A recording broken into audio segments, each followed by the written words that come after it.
Lea, ano ba yung detalye ng ipatutupad na seguridad ng PNP sa idaraos na rally sa Sao dito sa darating na linggo? Magandang tanghali sa iyo, Aga.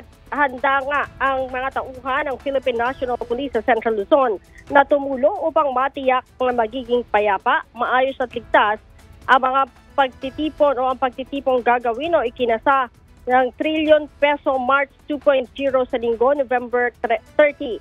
Katunayan, magpapadala ng 2,133 tauhan ang Police Regional Office 3 o Central Luzon para alalayan ang National Capital Region Police Office o NCRPO sa pagpapanatili ng seguridad.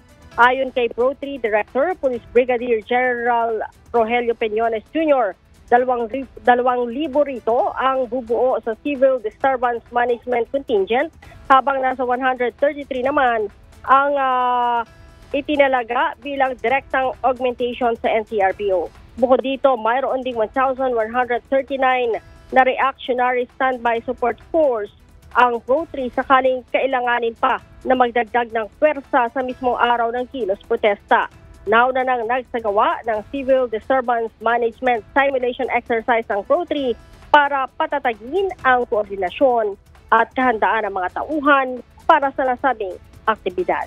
Aga? Maraming salamat, Lea Ilagan.